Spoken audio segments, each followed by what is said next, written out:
Bonjour les Sakura, c'est Morgane. Aujourd'hui on se retrouve pour une vidéo spéciale car Rosalis a des questions pour moi. On y va.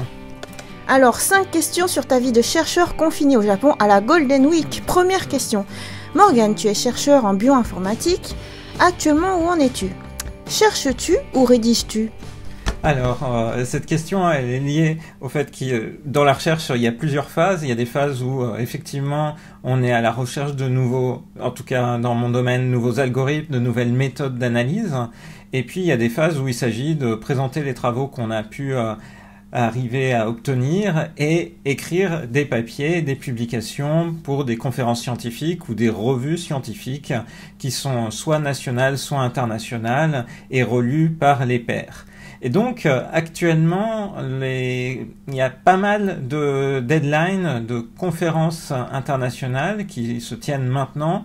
Donc, généralement, en avril, au mois de mai, mois de juin, c'est une période propice pour valoriser des résultats obtenus précédemment. Et là, je suis plutôt dans une phase de rédaction. Donc, ça fait partie de la recherche aussi, mais c'est plutôt voilà, la phase de rédaction collaborative d'articles. Deuxième question.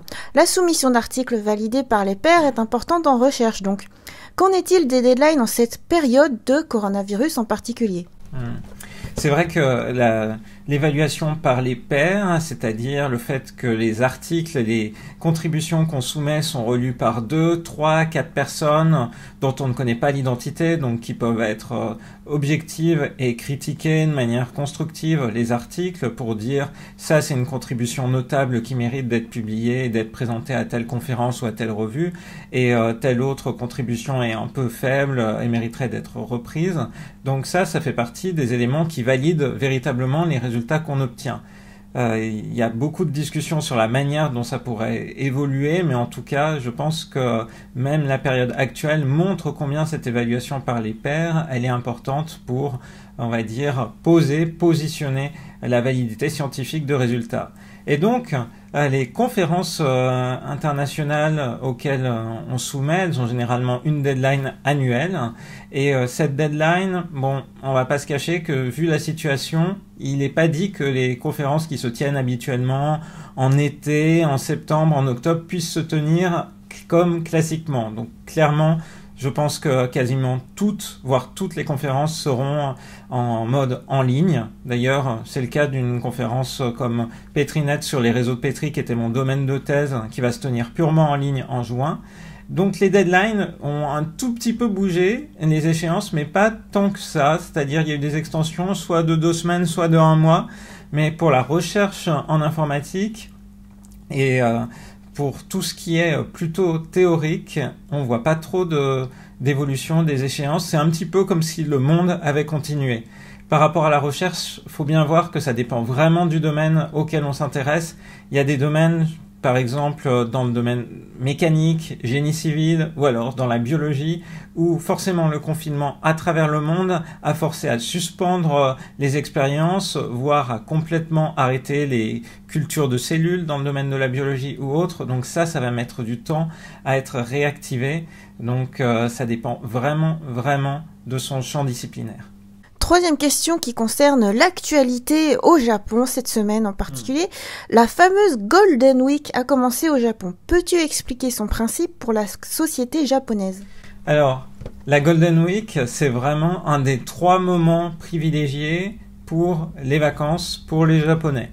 Les 2 autres moments sont Obon au moment mi-août et Oshogatsu au Nouvel An.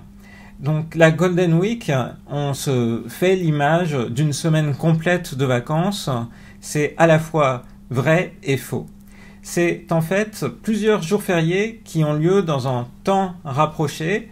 Donc par exemple cette année, le mercredi 29 avril était congé comme toutes les autres années, sauf que c'était un mercredi ici. Le jeudi et le vendredi, eux, sont des jours travaillés. Puis il y a le week-end et enfin lundi, mardi, mercredi de la semaine prochaine. Le 4, le 5 et le 6 sont des jours fériés. Donc c'est tentant de faire le pont quand on regarde et on appelle ça Golden Week parce que les gens vont pouvoir éventuellement prendre une semaine de congé. En pratique, c'est très variable. Parce que le jeudi et le vendredi, par exemple, cette semaine, sont des jours travaillés.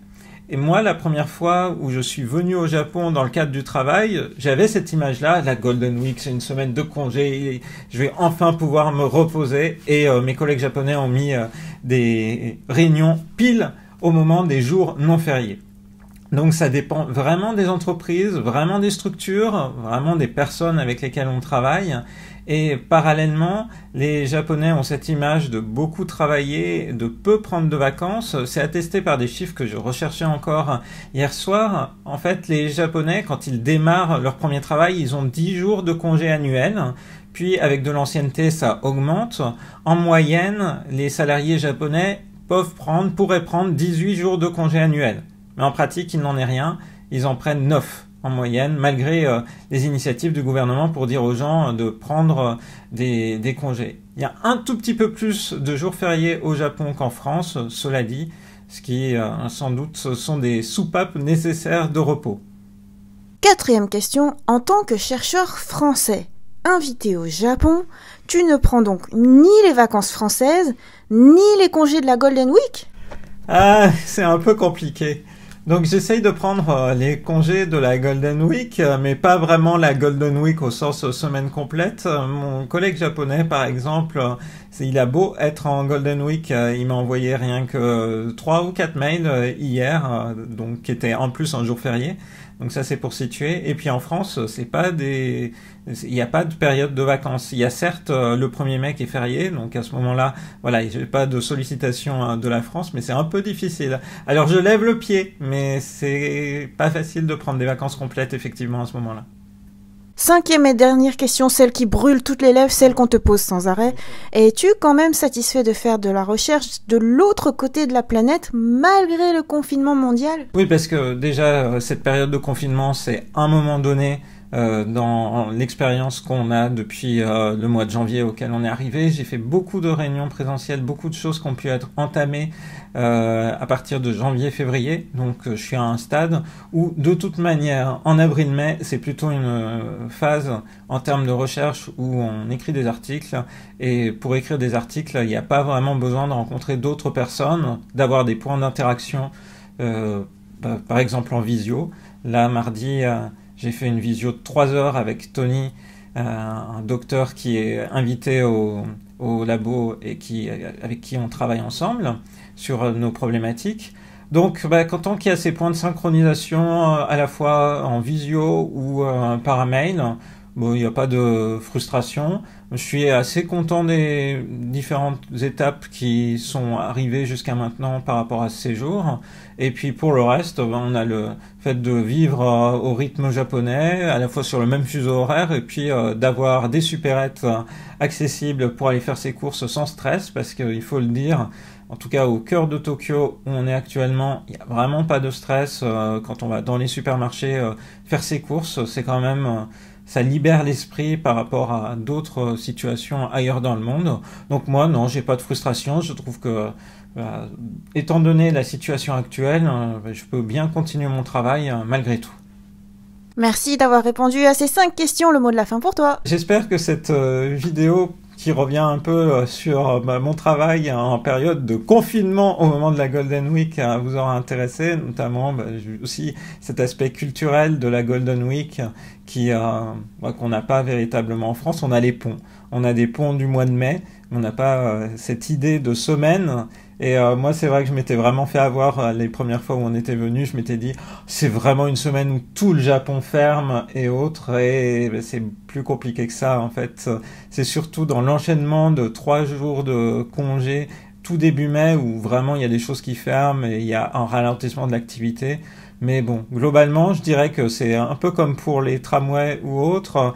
Les moments de la Golden Week, c'est pas comme un dimanche. En tout cas, c'est plutôt comme un samedi. C'est jour jaune si on reprenait la manière dont les transports en commun nantais fonctionnent par rapport à leur calendrier. Voilà, donc la Golden Week en mode confiné, c'est aussi l'occasion de lire tous les magazines de manga que j'ai pu acheter ces derniers temps et tous les mangas également. Donc c'est aussi une autre manière de continuer de profiter de la culture japonaise. J'espère que cette vidéo vous a plu et je vous donne rendez-vous à très bientôt dans une prochaine vidéo sur la chaîne de Rosalis. Merci Rosalis pour m'avoir interrogé ainsi. Bye bye. Bonus, il faut absolument voir la vidéo Mangatech au Japon où on comprend que Morgane avait vraiment besoin de prendre la Golden Week. Voilà, n'oubliez pas d'aller voir cette vidéo.